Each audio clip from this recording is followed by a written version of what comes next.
Hello and welcome to another episode of Context.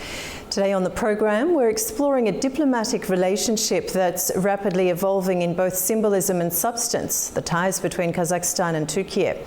President Kassym-Jomart Tokayev's official visit to Ankara and his participation in the fifth session of the High-Level Strategic Cooperation Council signal a deepening of bilateral trust and ambition between Astana and Ankara.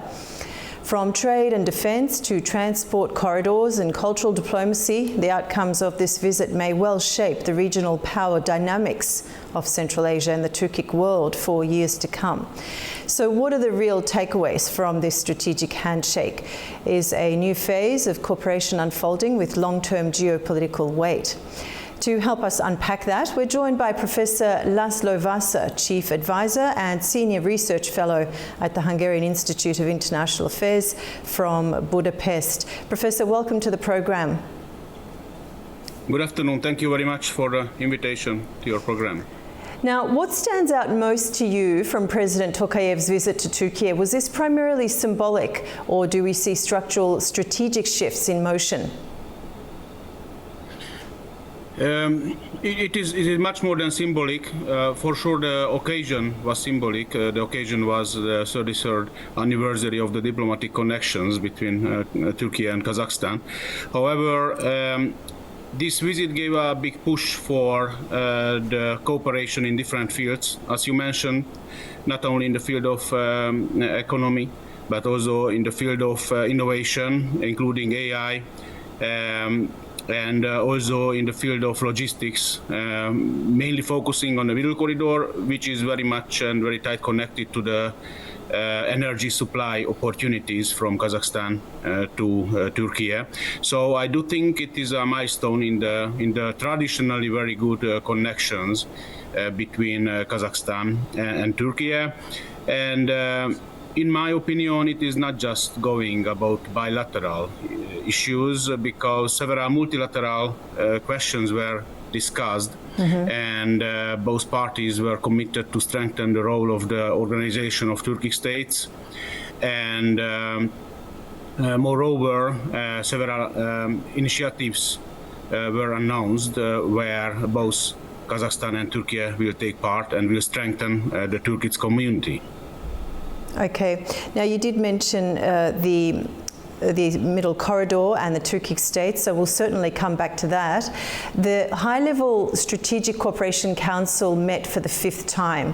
How has its role evolved, and what does this particular session reveal about Kazakhstan-Türkiye priorities? Yes, it is one of the most important bodies in the bilateral connections, and now it seems its role will be more serious, as the whole executive issues will be handled by this body. So the topics covered are really essential for the cooperation. In my opinion, particularly the future-focused cooperation issues worth to mention, or worth to be underlined, as it is not just covering the mentioned AI issues and digitalization issues, but also the space, the cooperation in the space industry, which is one of the most promising fields in the future industries. Mm-hmm. And to what extent is this deepening relationship part of a broader Turkic unity initiative, particularly under the umbrella of the Organization of Turkic States? Yes. Within the Organization of Turkic States, by now,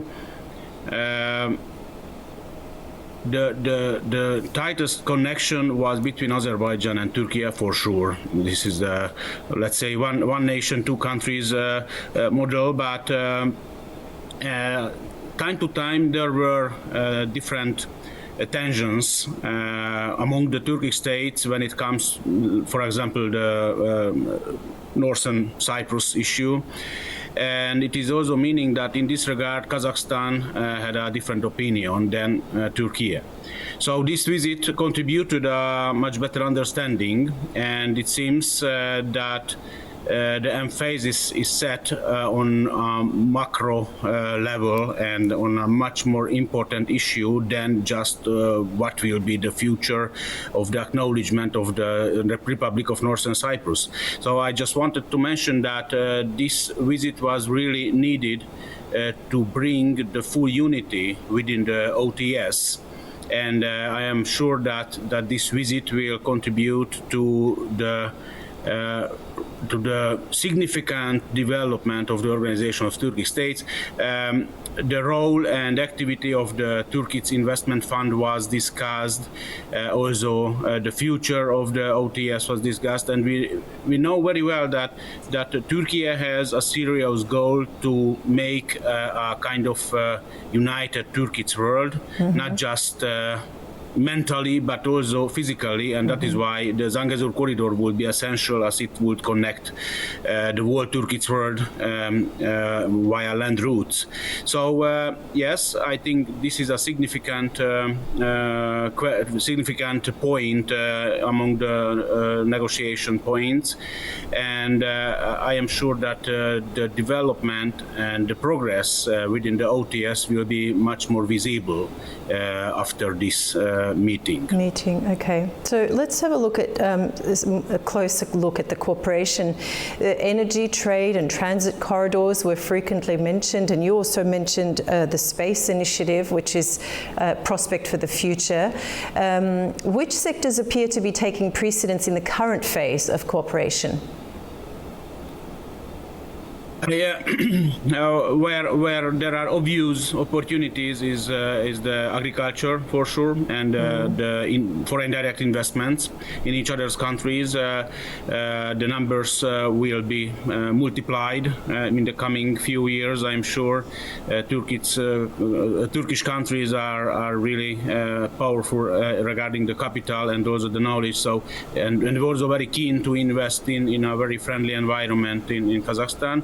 Likewise, 30 years after the independence, there are already numerous Kazakh companies who are able to invest abroad, including Turkey, which is a huge market, and because of the middle corridor, it is an essential line or track for the flow of goods from the east to the west.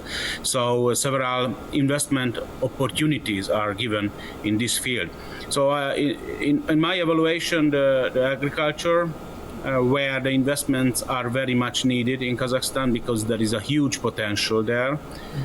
And the logistics sector. The others, like the research development, innovation, AI, and space, these are promising projects or promising opportunities to be realized in the near future. Okay. All right. So speaking of logistics, the middle corridor is gaining attention more and more as an alternative trade route bypassing Russia. How critical is Turkey-Kazakhstan cooperation in making that route viable, both politically and logistically? Both countries are essential within the middle corridor. When it comes to Central Asia, the middle corridor has 3 alternative routes, and 2 of them are via Kazakhstan. And the main route will be the middle one, I mean, out of the 3 in southern Kazakhstan. And which is common that all of these routes, all of these alternatives will lead via Turkey to Europe, mainly Central Europe, which will be a kind of logistic hub within Europe for these goods. So if there is a stability and there is a strong cooperation within this area, then the flow of goods will be and can be accelerated. For sure, several investments and the modernization and digitalization issues are needed for doing this. But we clearly can see, and between Kazakhstan and Turkey, there is Azerbaijan, which is the bottleneck, and I would say the most important point. But the stability and the commitment is given also at the Azeri side. So I really can see a very well developing route via Kazakhstan, Azerbaijan, Georgia, and Turkey. And it is crucial indeed, because we know very well that there are bottlenecks regarding the infrastructure, not only in Kazakhstan but also in Turkey. So huge investments are needed to utilize the full opportunities of the middle corridor, and we clearly see that luckily these investments are made mainly by the local government and not external actors, including the European Union and China. Yes, they are interested to invest, and they are partially doing it. China in this regard is more advanced, but the European Union is still failed to do real actions in this regard. So at the end of the day, we can see that Turkey, Kazakhstan can do much more and for realizing the real investments. Okay.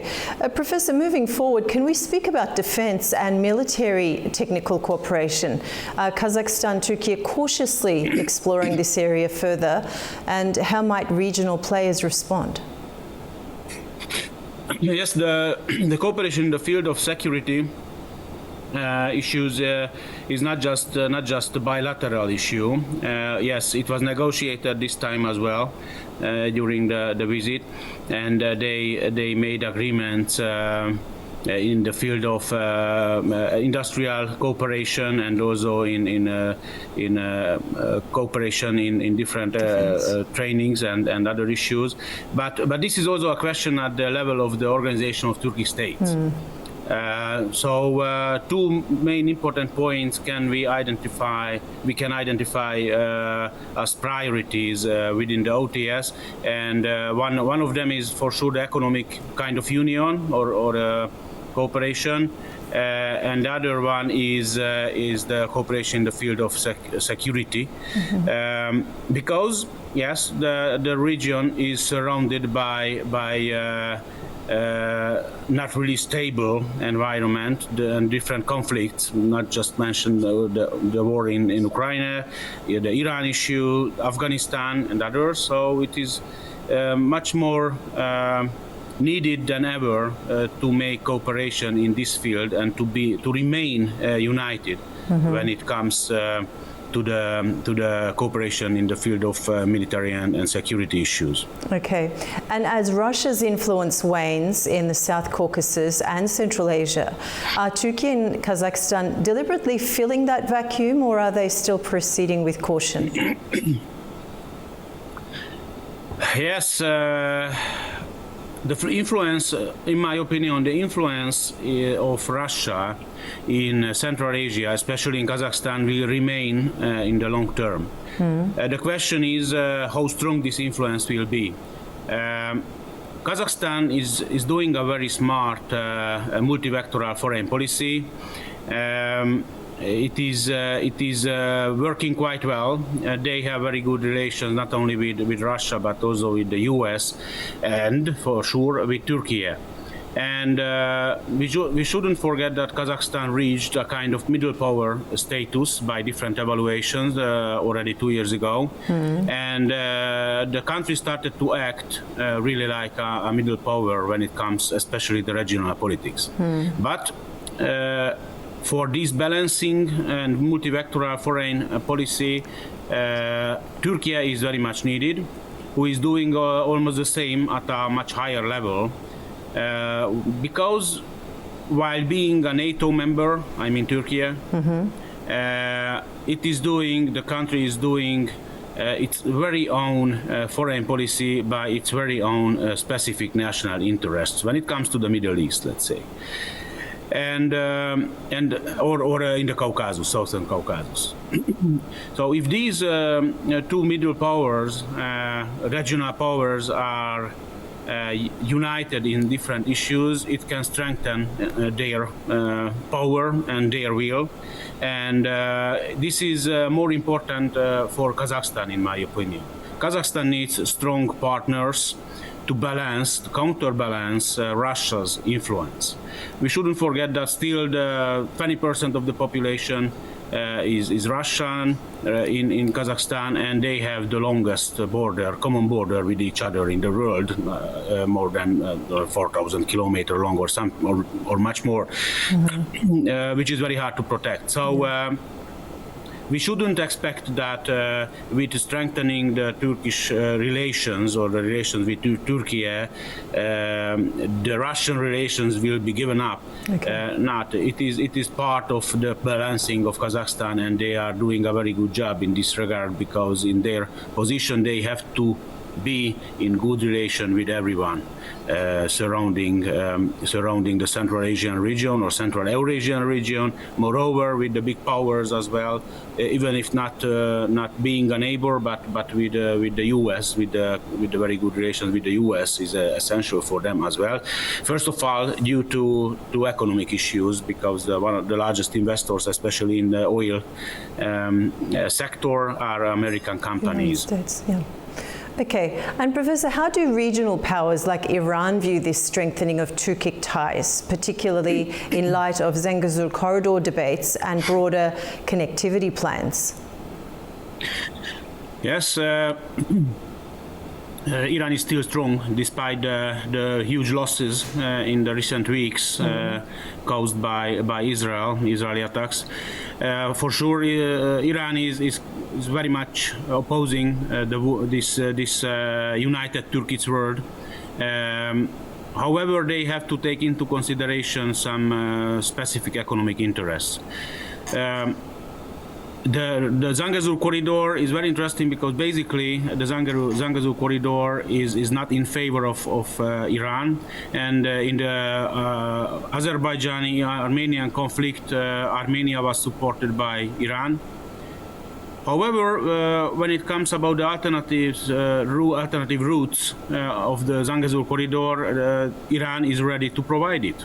For sure, with totally different conditions than expected and than planned with the original Zangezur corridor, but at least physically it could be provided. I mean, to build the railway line and the highway on Iranian territory, but it would bring not so much for the Turkish world than the original version of the Zangezur corridor. And we also shouldn't forget that Iran is viewing Azerbaijan, Kazakhstan, and the whole Central Asia as competitors when it comes to the different logistic corridors. Because normally the logistic corridors should go via Iran, including the pipelines or even the railways and others, but due to the political situation, it is for sure not possible. That is why the middle corridor is leading via the Caspian Sea. However, Iran tries to block all initiatives which is helping the better connectivity via the Caspian Lake or Caspian Sea. So it's quite controversial.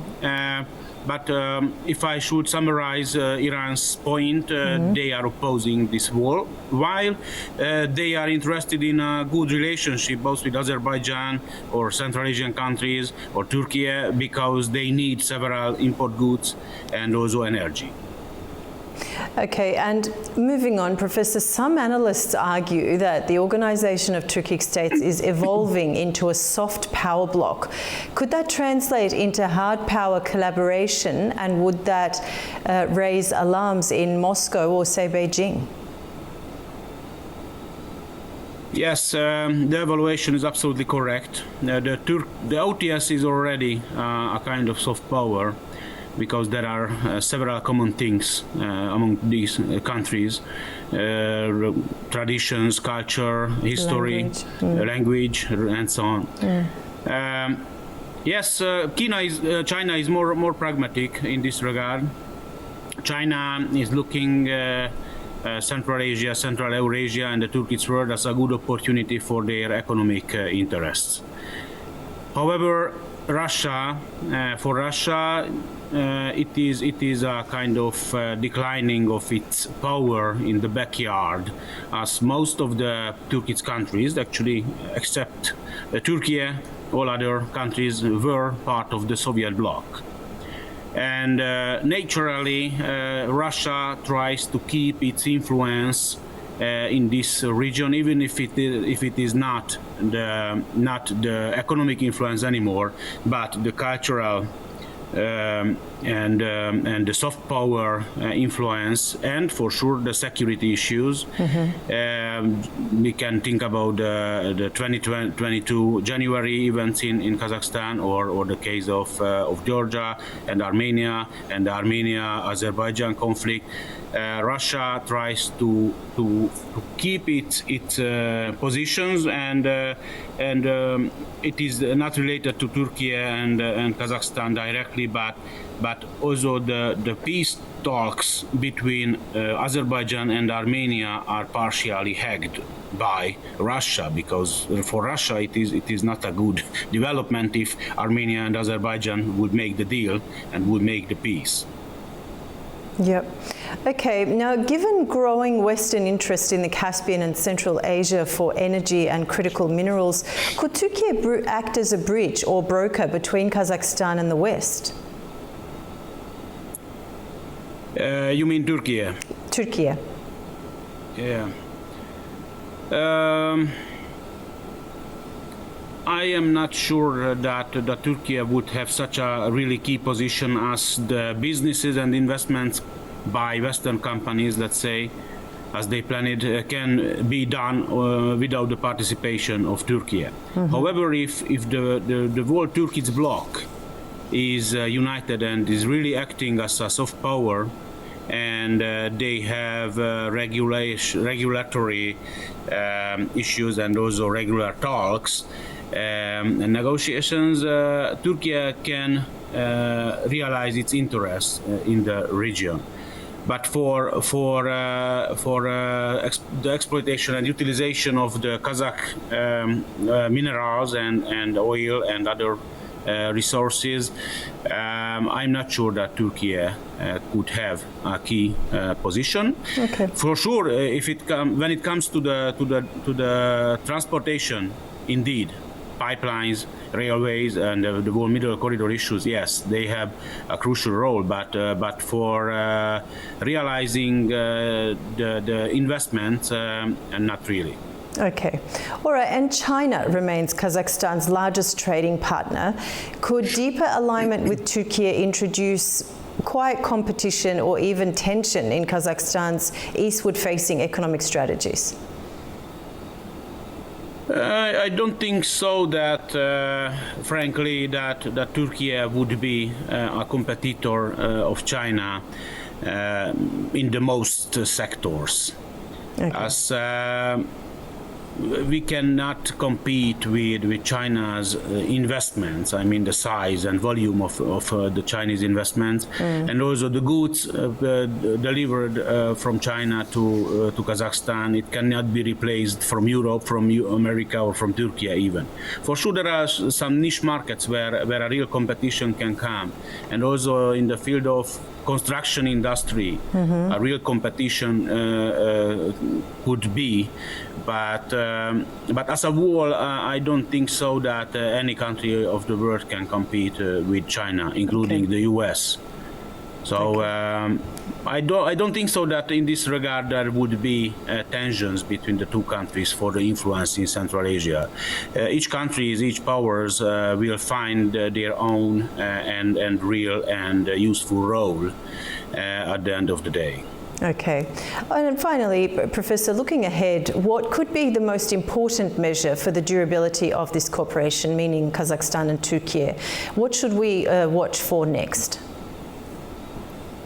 I think the most important nowadays for the whole region is the middle corridor. And in my opinion, it will remain for decades.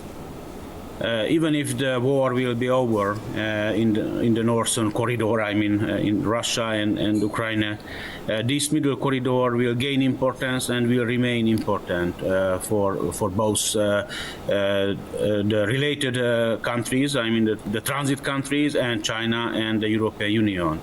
The next level will be, in my opinion, the strengthening integration in different fields, especially in the economy. Without a higher level integration of the Turkish world in the field of economy, I mean kind of customs union or single market. After a few years, this war development could be stopped, because the single market could provide that opportunity where the Turkish companies could be flourished and could be expanded and could be presented at the world markets. Okay, Professor Laszlo, thank you so much for joining the program today. We appreciate your contribution there. Thank you very much. And that's it from Context today. Until next time, thanks for watching.